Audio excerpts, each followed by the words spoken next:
Right now, a wildfire in France has grown so massive and so intense that it started creating its own lightning, not from the sky, from the fire itself.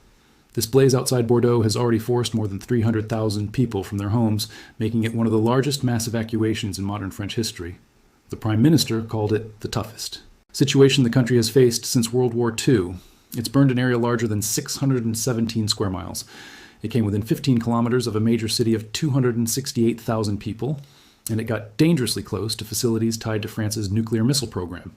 Today, we're breaking down exactly what's happening in Gironde, what a fire-generated thunderstorm actually is, and why this fire became almost impossible to control.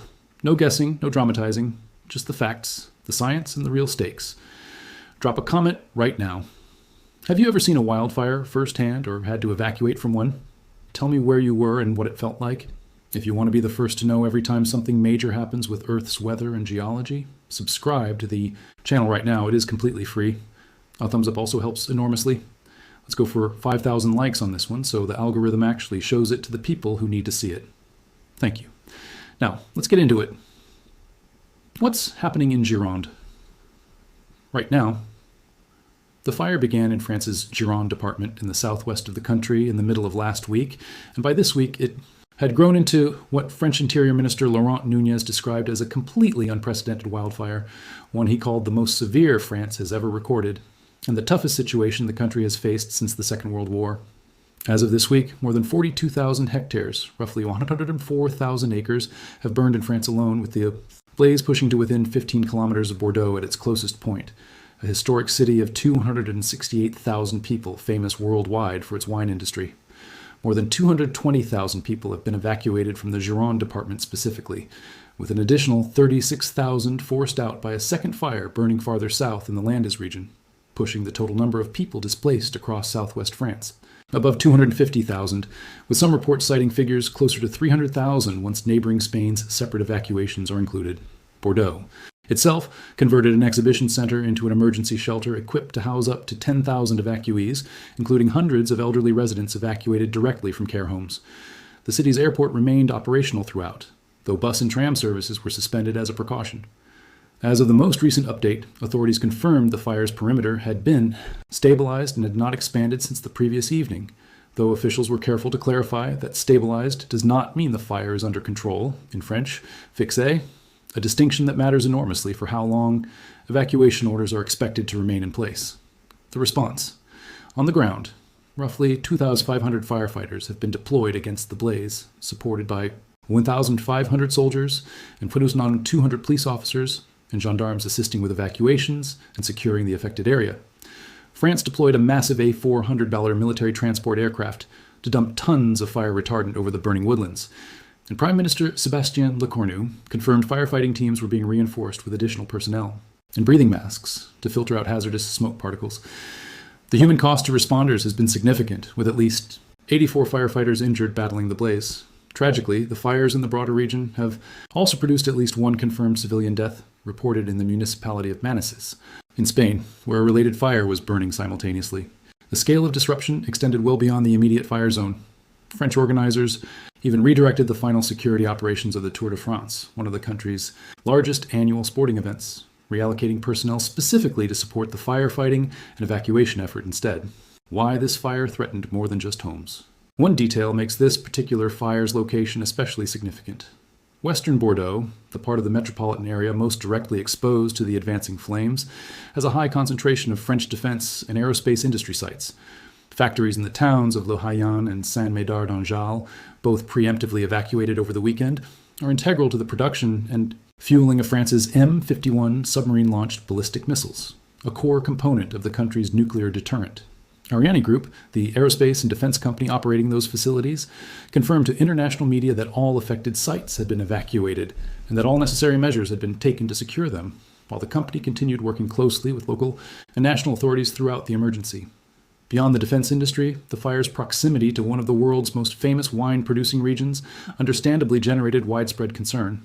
A Bordeaux-based wine tour guide told international media that despite the alarming footage circulating globally, the vineyards themselves had not actually been directly impacted by the flames at the time of reporting, though she noted the broader community remained deeply affected watching people lose their homes nearby. The science behind a fire that makes its own weather. Here's the detail that makes this fire scientifically extraordinary. And it's the reason we opened this video with it.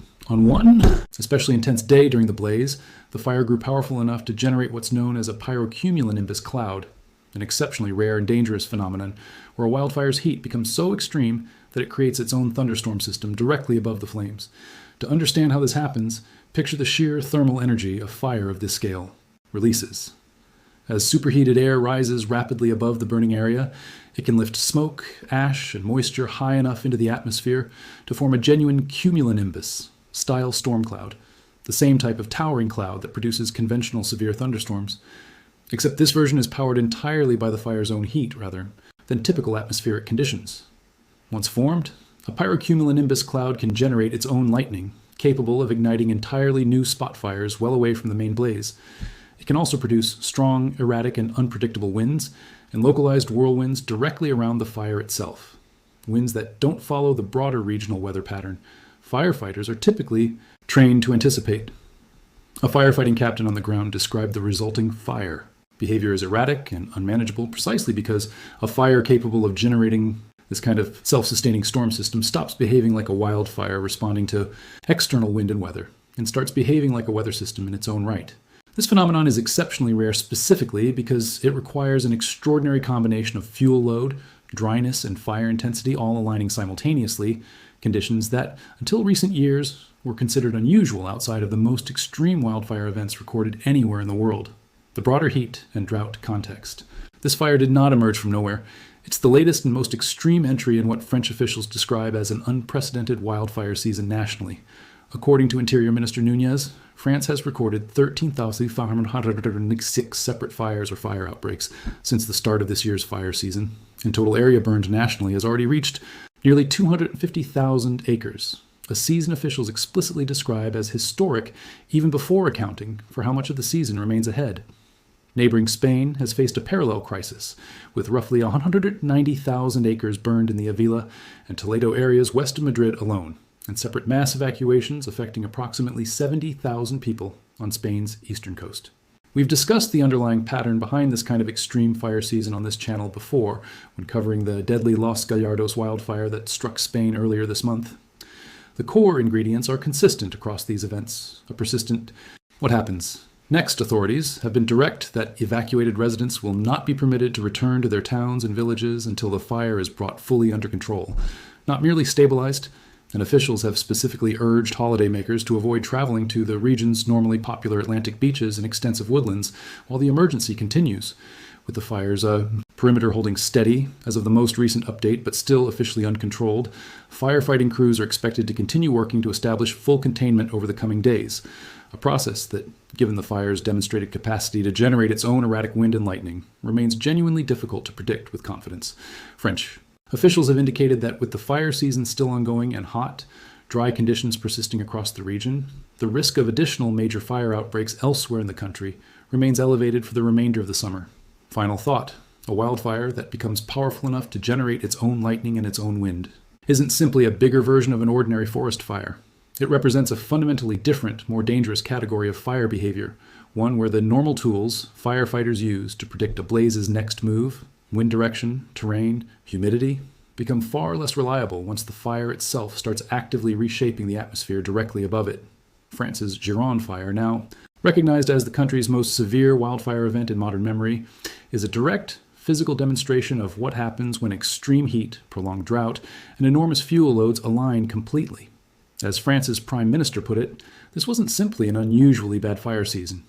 It was the toughest situation the country has faced since the Second World War. A comparison, chosen deliberately, and one that captures just how seriously officials are treating what's still, as of this video, an active and uncontrolled emergency. And we will keep tracking this story and every other major seismic, volcanic, and extreme weather event happening around the world right now. Subscribe so you don't miss the...